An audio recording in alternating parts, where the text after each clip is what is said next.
میں نے اجمیر شہر کو دیکھا. آپ یقین مانیے جو دربار ہے وہاں خواجہ معین الدین چشتی کا، اس کو غریب نواز کا دربار کہا جاتا ہے. ٹھیک ہے، اور اجمیر میں اتنے غریب ہیں کہ آپ سوچ بھی نہیں سکتے. غریب نواز موجود ہیں اور شہر غریب بنا ہوا ہے. اتنا ہی نہیں، جب آپ دربار کے پاس پہنچیں گے سیڑھی کے پاس تو مانگنے والے غریب فقیر وہاں گیٹ کے پاس بیٹھے رہتے ہیں. کن سے مانگنے کے لیے؟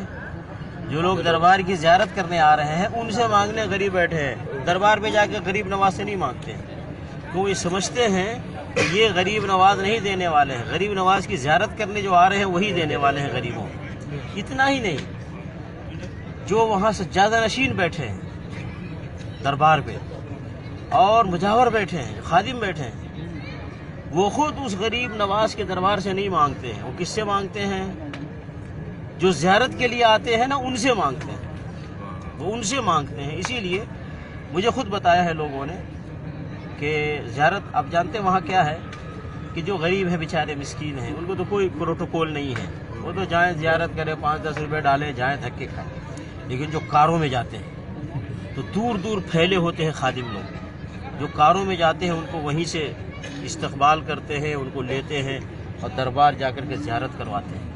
تو کبھی ایسا بھی ہوا ہے، مجھے لوگوں نے بتایا ہے کہ شیخ میں تو اجمیر دیکھنے گیا تھا دربار، لیکن آدمی لگ گیا دربار کا آدمی میرے پیچھے کہ یار یہ کار میں آیا ہے، کچھ لاکھوں روپے ڈالے گا.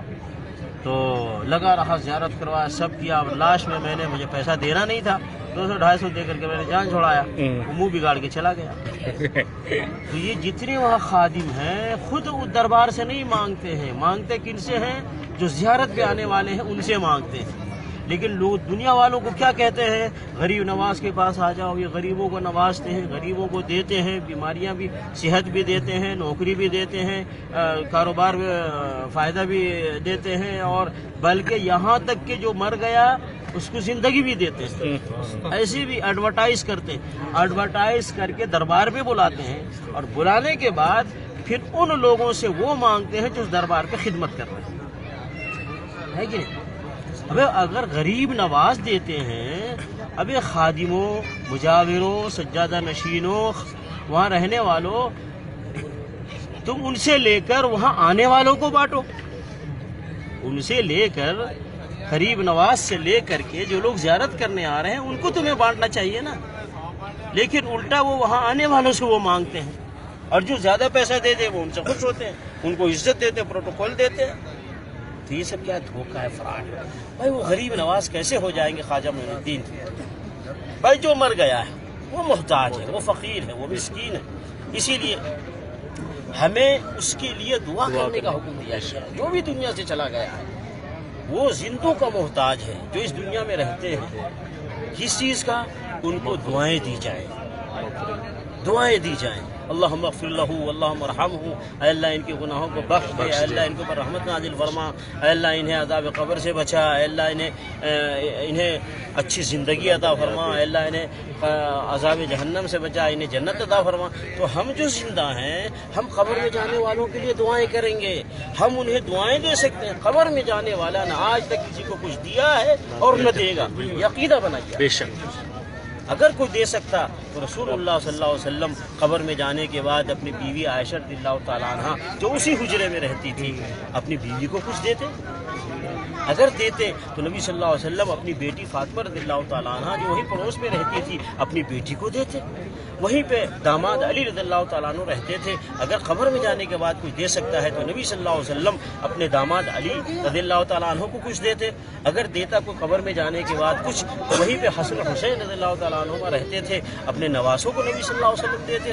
لیکن کوئی مجھے بتائے کہ نبی صلی اللہ علیہ وسلم نے قبر میں جانے کے بعد کچھ بھی اپنی بیوی کو، اپنے داماد کو، اپنے نواسوں کو، یا اپنے سسر ابو بکر عمر رضی اللہ تعالیٰ عنہما کو کسی کو کچھ دیا ہے؟ دیا ہے تو کیا دیا ہے؟ مجھے دنیا کے سارے لوگ بتائیں مجھے آ کر کے.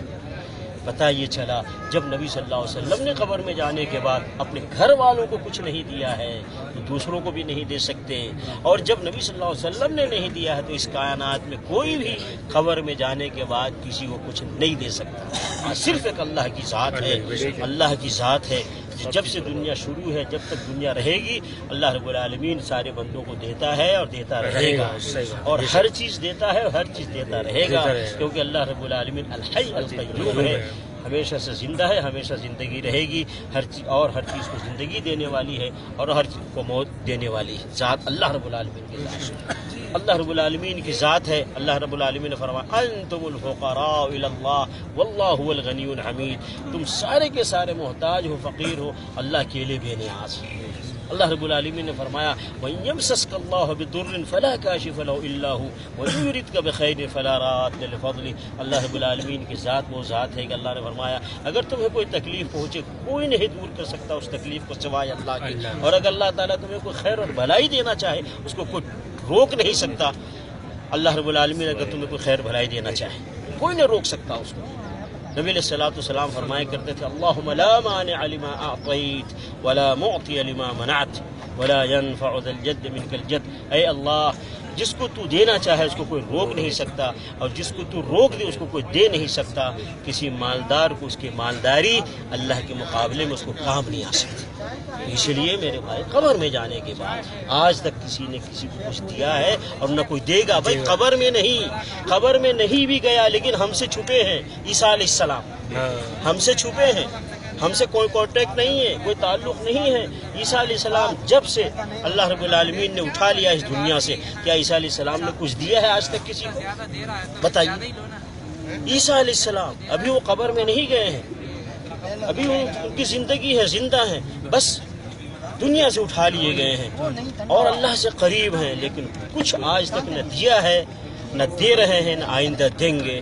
تو اس لیے میرے بھائی یہ سب چیزوں کو ذہن میں رکھیں، سمجھیں اور اس کے مطابق عمل کریں، اور یہ لوگوں کی گمراہیوں کے پیچھے نہ چلیں۔ قبر میں جانے والے دیتے ہیں، کسی کو غریب نواز بنا دیا، کسی کو بندہ نواز بنا دیا، کسی کو داتا بنا دیا، کسی کو مشکل کشا بنا دیا، کسی کو غوث اعظم بنا دیا، کسی کو گنج بخش بنا دیا، کسی کو علی مشکل کشا بنا دیا۔ یہ کس نے بنایا ہے؟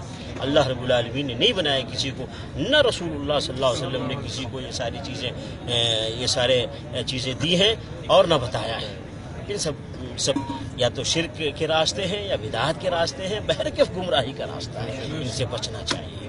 اللہ رب العالمین ہمیں صحیح دین پر کو سمجھ کر اس کے مطابق چلنے کی توفیق عطا فرمائے۔ آمین۔ جزاک اللہ۔